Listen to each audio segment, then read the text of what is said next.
Welcome, everybody, and welcome to week four of the spirituality of leadership. This is our last week. The conversation doesn't end here. As I promised, I do have some surprises for you guys at the end. Just to kind of cover the journey that we were on. So, week one, we spent a lot of time talking about the spirituality of leadership and how we all leaders are leading from within outwardly. We kind of delved into this aspect of the spirit, soul, and body that we lead from the inward part outwardly, and it manifests itself into the things that we are actually doing, helping, supporting individuals. And then week two, we explored how these things impact our lives, the people that we are entrusting to lead. Throughout this process, the ultimate goal is to understand that all of these elements impact your life, your family, your business, your colleagues, individuals who are connected to you in any form, shape, or way, that we lead these individuals from within. One of the big catchphrases or the big line that I said every week, and I'm going to say it again this week, is we all of us lead from both our gifts and talents, but we also lead from the broken places. These are the areas of our lives where we're not as strong. And these are the areas of our life that we're really struggling. We spent some good time in week two talking about and using the example of how um, rejection and low self-esteem in a leader can be toxic and chaotic, and how leading from those places can impact those you are leading. Throughout this journey, my ultimate goal or the ultimate goal is to make that transition for you as leaders, regardless of what that looks like in your own individual life, is to begin the hard work in dealing with the broken places in your life so you're able to lead more effectively. Last week, we spent a good portion of time having a conversation about the spirit of the law versus the letter of the law, which you're hearing a lot now in politics. I gave you an assignment, and that assignment was good or bad, right or wrong, that in the United States, we saw what was called the transition of leadership or the transformation of power. And that was a perfect example of what happens when there is a change in leadership. Good, bad, right or wrong, no judgment at all. That is not what this is about. But I said for your homework assignment, watch what changes would occur and maybe conversations, people's attitudes, just on the systematic transformation of leadership. And the reason why I use that as an example is because we must understand that leadership is spiritual.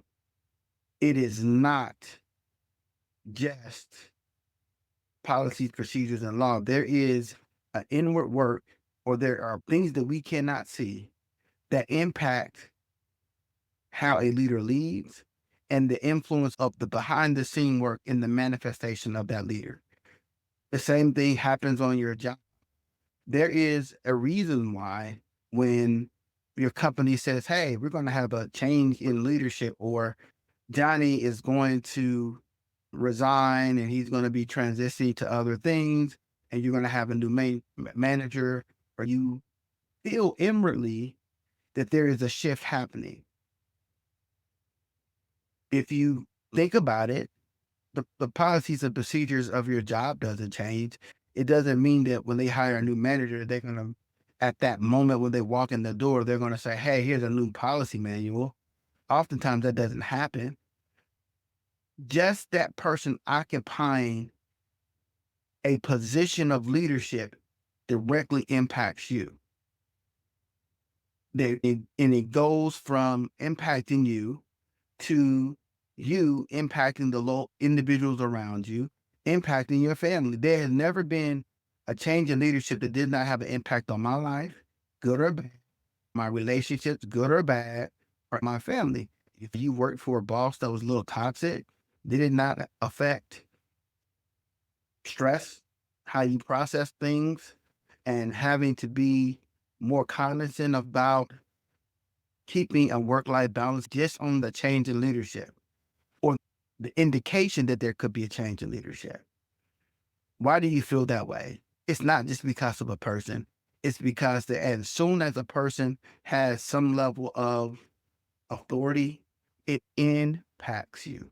Why? Because they themselves, just like you, are leading from within, right? And then we kind of talked about how character is important and how integrity is important and how all these little elements are the things that we should look for in a leader, not necessarily policies and what they say, but the inward work that we can gauge of whether or not this individual has a sense of character, integrity about themselves. What we have to be very careful of is the things that we don't see or the broken places that this person has. And like I said before, this is not a judgment. All of us have these areas of our lives where we are works in progress. That was a good opportunity for us to look and see what happens and the impact that it has on changing leadership to the nations, to people's personalities, how people are thinking about things differently. And then furthermore, how does it impact us or how does it impact you and me and how does it impact our family? So we talked about that in week 3. And so now we're in week 4. We're going to put it all together. We're going to spend a good portion of time covering what I consider to be, well, not what I consider to be, what it is, emotional intelligence, and how emotional intelligence is kind of the key that brings it all together.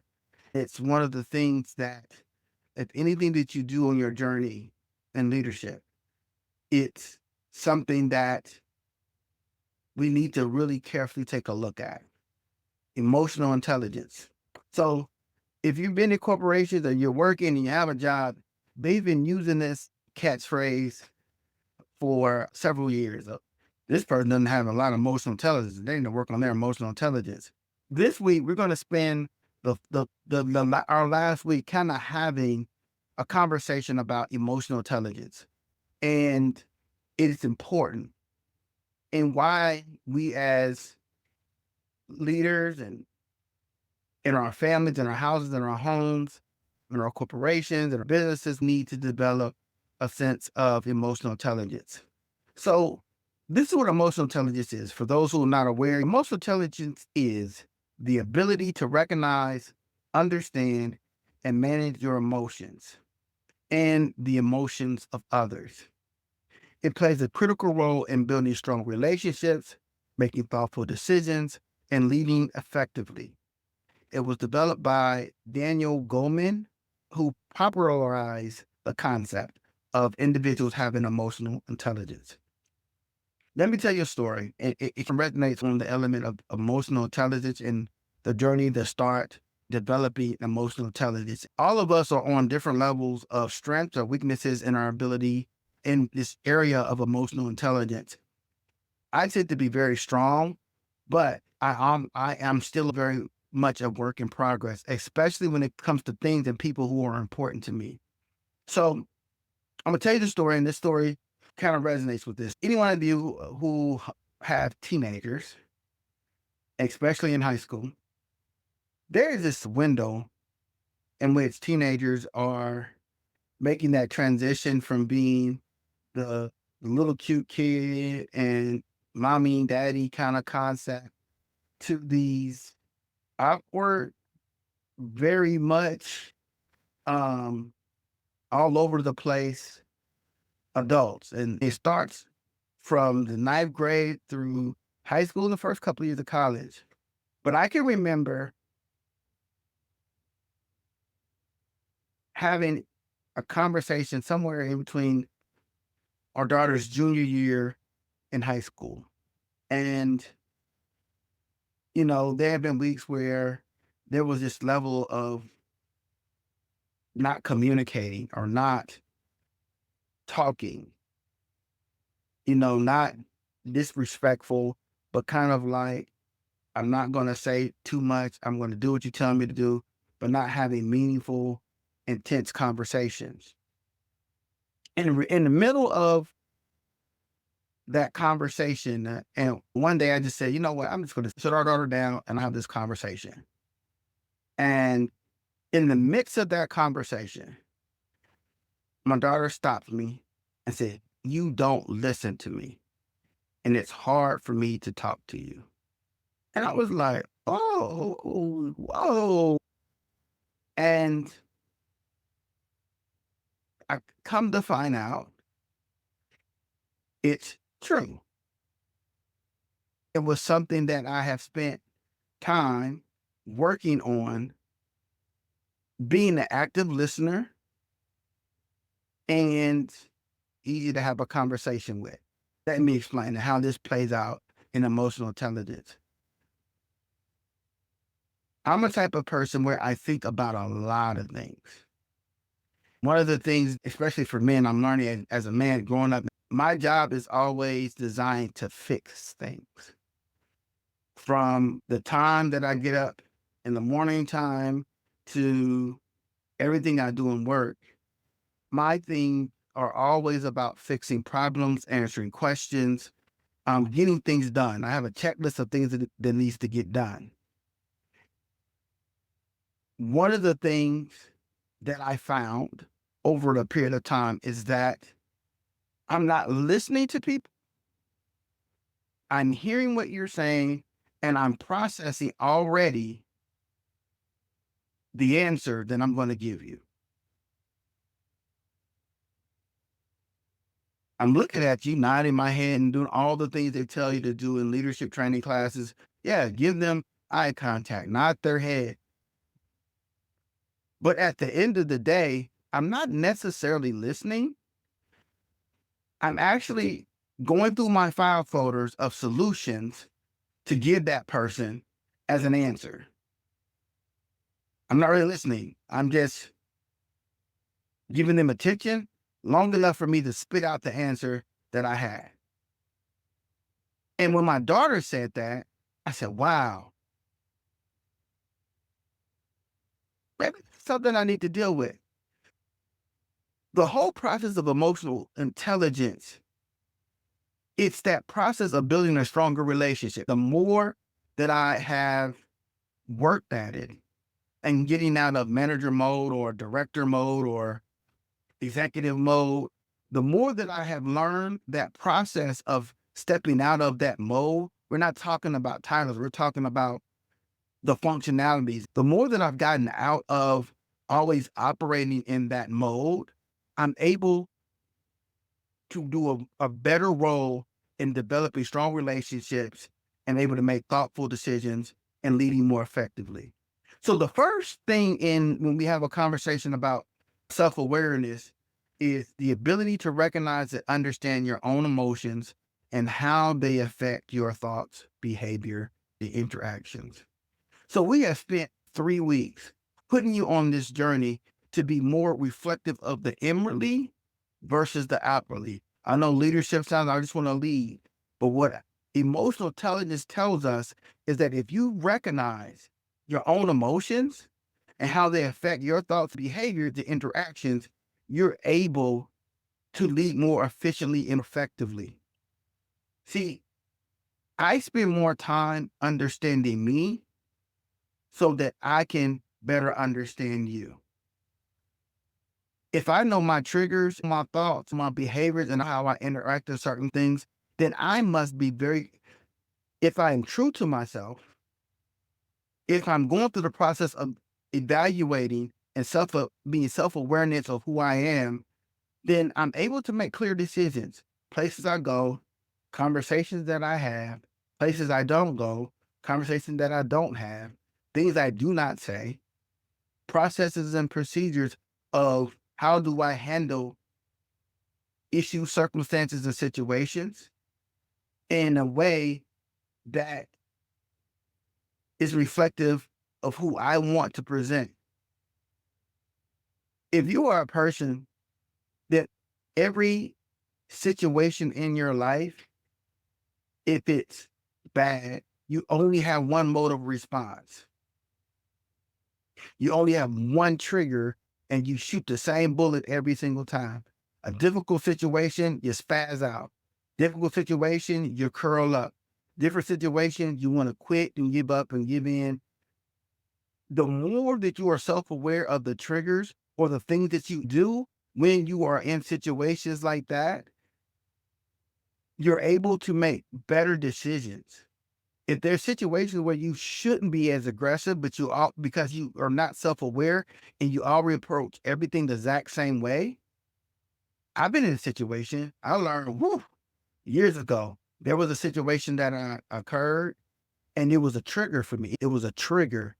And I went to a place that I never thought I would go.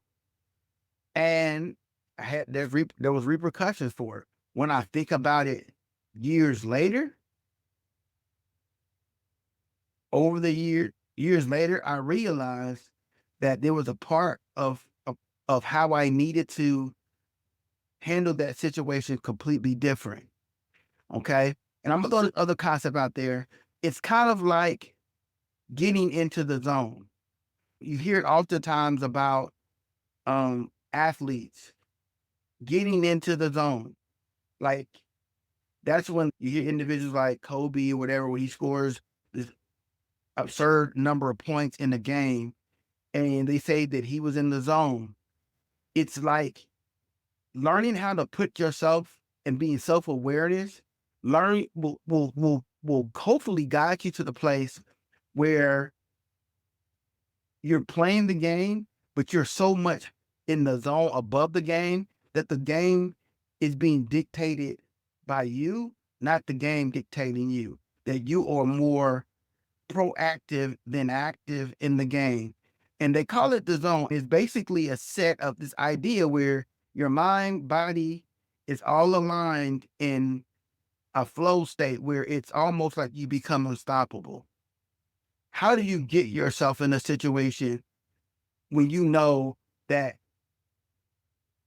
through emotional intelligence, you're able to put yourself in a situation where you can regulate circumstances better? Is it taking a deep breath? Is it relaxing? Is it closing your eyes? Um, Believe it or not, every time I feel that I'm about to get in front of people, present, I have a little routine. It helps me to center my mind, the things that I feel in my heart that I need to share, everything that's inside of me, so that I'm able to get more into the flow. I can tell when I'm nervous or when I didn't prepare myself because it becomes very difficult for me to get into a flow state or in the zone, being very present. The ultimate goal with self awareness is understanding yourself and how to you better put yourself in a situation that you can help regulate your own personal emotions better. For an example, my daughter saying to me, "You don't listen to me, and it's hard to talk to." For certain persons who are not really good at self regulating their emotions and their feelings, oh, you just being disrespectful. Oh, you don't understand. And then you would have went on a whole nother train of you being disrespectful. Who pays for this house? Who put the clothes on your back? Who put the food on your table? Yes, absolutely. But you're not listening. Why is it difficult for her to feel that she can't talk to me or that I'm not listening? Because if I can't regulate my emotions, I could have took that as being emotional, especially that day I had worked crazy hours and overnight, and I'm doing it for her and for the family. But I had to step out of myself, listen, and be actively in tune to that. So how do you do that? So the first thing about self-awareness, second part of emotional intelligence is self-regulation. What that means, the ability to control or redirect your emotions, particularly in a challenging situation, and to maintain composure and thoughtfulness. Being aware of your triggers, where I go, what I say, what triggered me, not triggered me. Then how do you self-regulate that? That's the second part of emotional. How do you self-regulate that situation where sometimes it's a direct attack against your emotions and your feelings. How do you adjust and self-regulate? For example, in positions of authority where you're a manager or boss, if you've ever had to terminate someone or have a critical conversation and they want to spew mistruths, lies, things that are directly pointed towards attack towards your integrity, how do you self-regulate your emotions? How do you maintain composure in challenging situations? Self-regulation prevents impulsive reactions. How many people have had family members, co-workers, bosses, and managers says, you always make these impulsive reactions. You don't think about it, you just do it. You explode. You get all rattled up and then you just do something. Self-regulation prevents being very impulsive. So as a leader, if you are better at self-regulating, what ends up happening, it fosters trust. That situation with my daughter at that time, if I was not good at self-regulating my behavior, if I wasn't good at self-regulating, it could have went crazy. But because I had a good ability to self-regulate, we were able to talk through the situation, come up with some understanding. But here's the kicker. When regulating, it fosters trust in other people. If you are a leader and you can manage your emotions effectively, you can respond to challenges calmly and rationally. That's why you have to work at being more self-regulated. Develop skills so you can regulate your behaviors, your responses, because at the end of the day, it helps build trust. No one trusts someone they cannot predict. No one opens up to a nuclear reactor plant that is going from cold red to cold blue, back to cold red, cold blue. They don't know where you're at in the sequence. Self regulation is critical because it helps build trust. People don't open up to individuals they don't trust. And if you are emotionally not regulated, people will not trust you. If if I'm all over the place, it's very hard for people to follow me because they can't trust that I'm going to make rational, thoughtful, intelligent decisions because I'm not calm, I'm not self-regulated. So how do you do that? One of the ways that you can help with self-regulation is practicing pauses before reacting emotionally in emotionally charged situations, even delaying a decision. Let me get back to you on that situation. Using deep breaths, being mindful, counting to 10. I'm not a counter. I know some people count to 10. I typically say, hey, I'll get back to you, or let me think about that for a moment. When I say think about that for a moment, I'm doing things like breathing, being mindful, whether or not this is a trigger, whether or not I should respond, or whether or not this is something that I ask more questions to even gauge into further understanding. But what are the practices you put in place to ensure that you are self-regulating in response to those things? Focus on the solution rather than dwelling on the problem. So a part of the conversation that I had, using that as an example, I didn't say, I said, well, what can we do to make our communication better? What can I do as your father to make things better? This same process happens in the workplace. They want to rant and rave and have all these issues and concerns. If you self-regulate, the best thing you can do is say, I understand. How can we fix the problem? What are the solutions to the problem? How can we make things better? Focus on the solution rather than dwelling on the problem. Healing happens with solutions, not just a conversation about the problem. Healing happens with solutions. When you're able to be more self-regulated, you're able to come up with better solutions. Next is motivation. Motivation is really the inner drive to pursue goals with energy, persistence, and a sense of purpose, even in the face of obstacles. When it comes to leadership and families, people follow motivation and vision. What are you consistent at doing? What are you passionate about doing? What are you putting your energy towards? Even when things get hard, life happens. Things that we want to happen in our life doesn't always manifest as quickly as we would want them to be. So, how do you maintain to be motivated in the times where things don't look so well?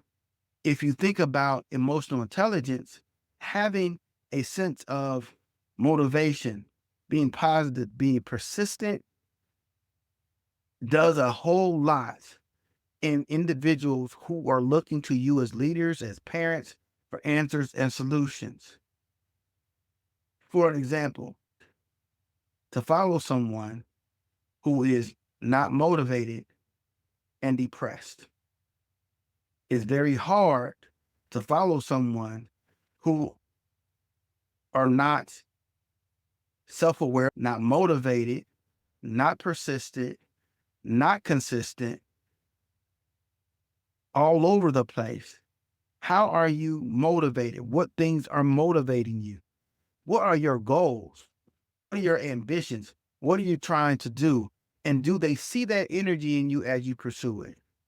Or are you always lackadaisical of the things that you implement? Do you just gradually do things?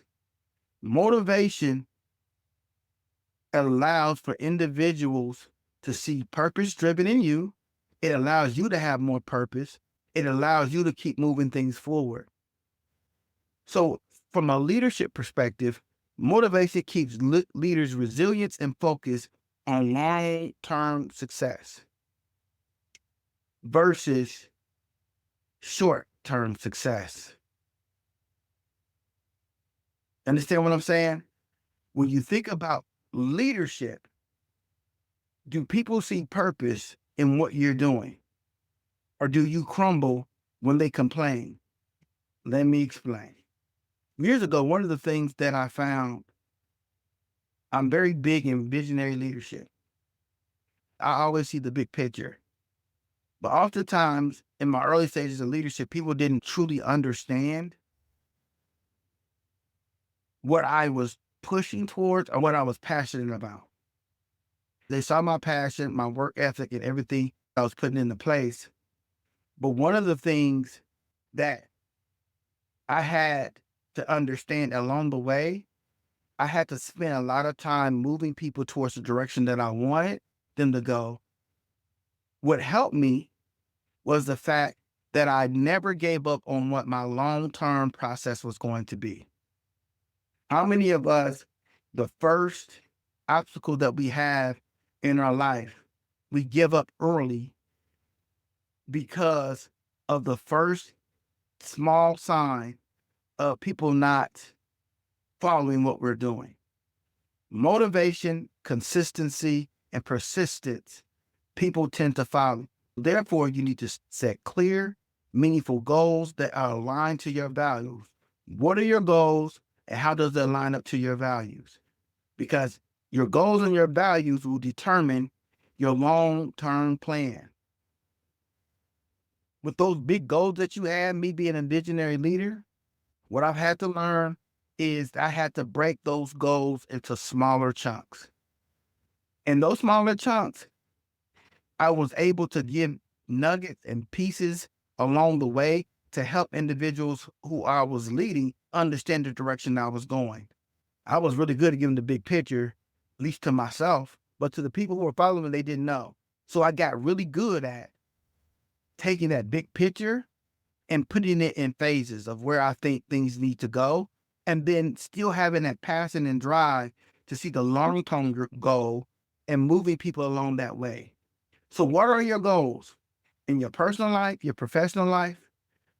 We'll talk about it in probably another session when I really dig deep into workforce development. But when you get a job, especially when you move up into management or move up in a company, they'll often ask you this question: where do you see yourself in 5 years? What are your long-term goals? Oftentimes, people will answer, I think I just want to work here and maybe be here for 3 or 4 years. That seems like an adequate question, an adequate answer, right? But oftentimes, you've already pigeonholed yourself because you just told an individual that you have no other career aspiration and you're not working towards a bigger picture. If you want to be a manager, learning how to articulate this long-term goal of what you want out of your life is critically important. Even when you choose a job that it may not necessarily be the best job that you've ever wanted and dreamed about. I know that if you're desperate time, you need the money, you got to do what you got to do. But even with that, you still have a goal. If I need to get a job so I can keep the lights on, gas on, bills paid, that is the ultimate goal. But what is the long-term process? Once I get this job, I'm going to go back to school or work on my skill set, but I'm going to apply for another job that will allow me to move up. Every job or step in your life should count towards your goals, purpose, and value. If you don't have it, then you'll realize that you'll spend years in one place and there's no end game because you never thought about an end game. What is the end game? Right? Oftentimes we hear about this is your season. I know this is the 2025 has been a year of seasons, right? It's your season. Do you understand that there's 4 seasons of the year? Never tells you what your season is. And do you even know what season that you're in your life? Are you in a growth season like the spring? Are you in the death season, the winter?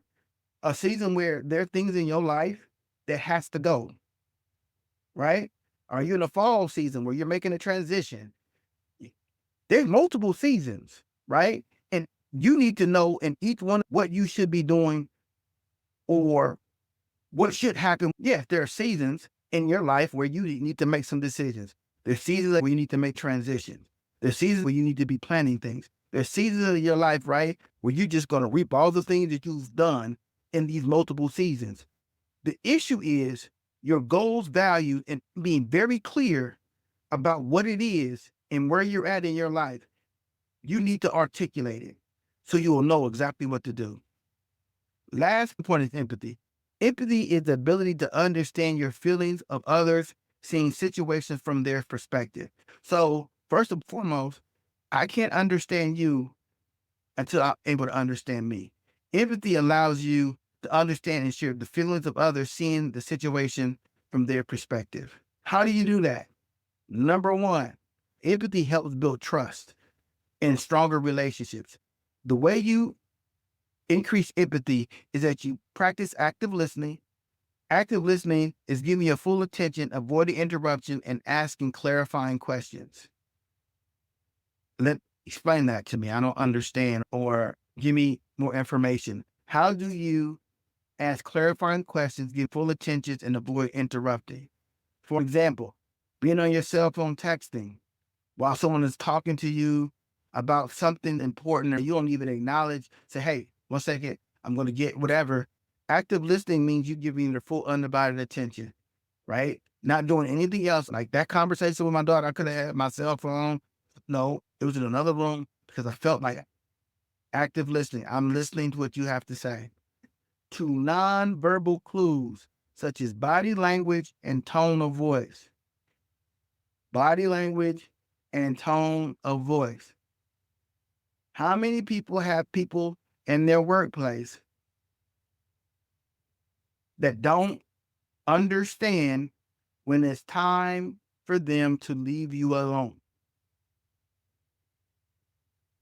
They ignore all verbal clues.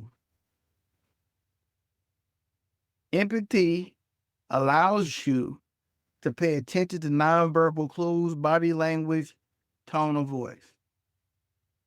That is something that all of us need to be aware of and work towards.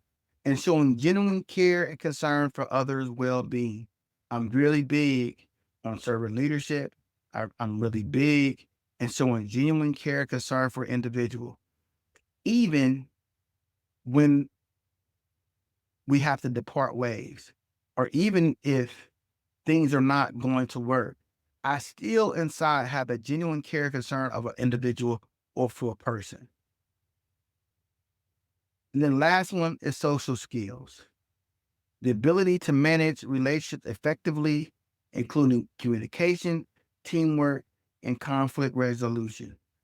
Working on your social skills. How do you handle certain interactions with people? Especially being self-aware. There are people who are introverts and people who are extroverts. There are people who have to prepare themselves to interact with people. And there's other individuals who interact too much with people. So how do you manage relationships effectively? Some people don't have any boundaries. Some people have too many boundaries. So one of the things that emotional intelligence shows you, how do you handle social interactions? Do you have focused, clear, concise, respectful communication with people? Do you build rapport that is approachable and engaging? Do you practice conflict resolution by addressing issues directly? If you are more socially aware, what ends up happening is in section 3 of your workbook, you build a leadership legacy. That is what you want. You want to build a legacy in your leadership. You want to have a lasting impact on the lives of individuals who you touch. You want to be remembered not because you just achieved all the goals and accolades. You want to be remembered by what you contribute to individuals' lives. That's the reason why you want to have this social, emotional, or you want to have this highest level of social IQ. Why? Because at the end of the day, people remember you not by all your accolades, they'll remember you about how they felt about you and how you contributed to their lives. Okay. So one of the things I want you to think about is, what is your leadership legacy? What legacy do you want as a leader? How do you want to be remembered? How do you want generations to come, or family members and children of the people that you led, to think about you as their leader? How do you want your children to remember you? How do you want your friends to remember you? How do you want people to remember you? Do they want to remember a person who had low social IQ, a person who didn't care, a person that only self-seek, person that was always um focused more on opportunity than the people they serve? How do you want to be remembered? Think about that and write that in your work. What is your leadership legacy vision statement? How do you want to be remembered? My suggestion is putting things in process every single day that helps you as a leader. How many times do you reflect on your day? How do you work at listening? Is what you're doing right now in your life aligned with your vision for your life? If not, what are you doing to change it? What things are you working at putting in place to make those changes? Even in a small way, how are you passing what you learn in this course to others? What have you done in the last almost a month to help individuals as you learning how to become a more spiritual led leader. How are you helping others becoming a more spiritual led leader? Secondly, how are you celebrating your growth as an individual? If you've gone through the workbooks and you put some things in place in your life, how are you celebrating those things? How are you celebrating some growth? The things that you did the week before last, how have you made some changes in your life, in your family, in your home? Are you celebrating those moments where you're getting it right? Are you celebrating those moments where you've overcome some things that you have been working towards over the last several weeks, several months? Celebrate those things. Celebrate those opportunities where you're growing as an individual. Final reflection. As we close out this series, the ultimate goal is for you to be very intentional in your leadership. Leadership is not a title, it is a journey. Um, it is a grueling process of you becoming the best version of yourself so you have the ability to be the best version in front of people who look to you for leadership, guidance, and sometimes even hope. The way that you get better is that you become very intentional about it. Every day, every week, every month, inspire to be better.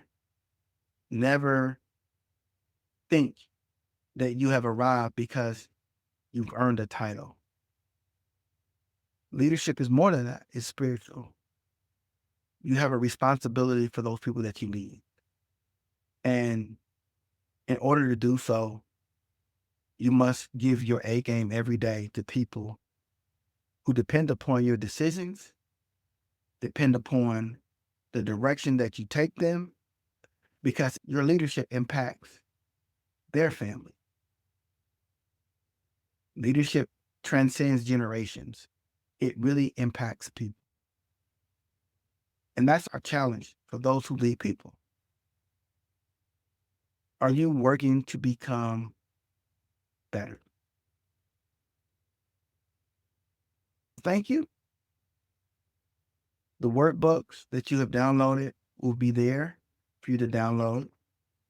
Thank you for joining us for the last 4 weeks.